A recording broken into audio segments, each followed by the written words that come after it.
કેમ છો YouTube family, ફરીવાર આપ સૌનું આપણા નવા બ્લોગની અંદર હાર્દિક સ્વાગત છે. આજથી શરૂ થતી પાવન નવરાત્રિની આપ સૌને હાર્દિક શુભકામના. આજે આપણે સરસ મજાનું ગરબીનું આયોજન ગોઠવ્યું છે, તો હું તમને સરસ મજાની ગરબી પણ બતાવીશ. તો કન્ટિન્યુ બ્લોગ આખો જોઈ લેજો. અને ખાસ જો શક્ય બને ને તો તમે ખાસ ગરબીના દર્શન કરવા માટે પણ આવજો, અને માતાજીના પણ દર્શન કરવા આવજો, અને સાથે ભાવિ ભક્તોને પણ લઈ આવજો. સાથે મળીને આપણે ગરબી ઉજવીએ.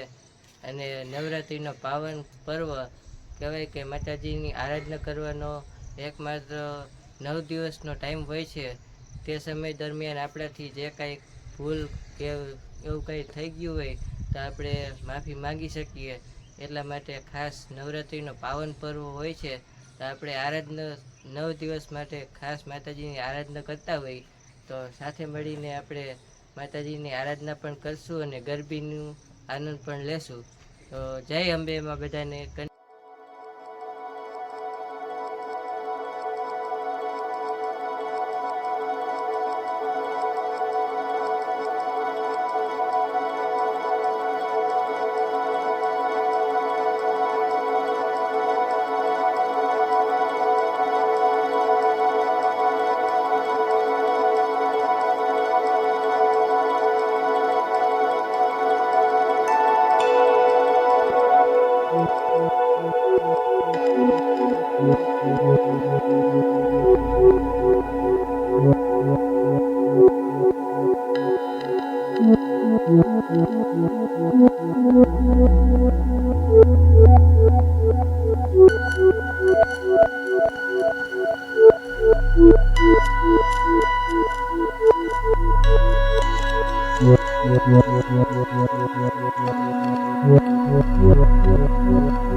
ગરબીનો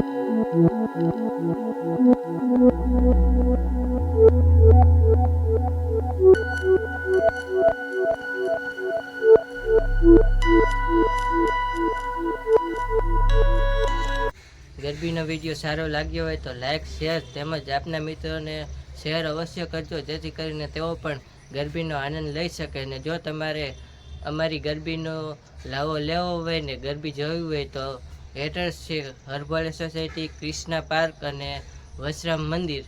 ત્યાં મા ગરબી મંડળ તરીકે અમારું મંડળ છે.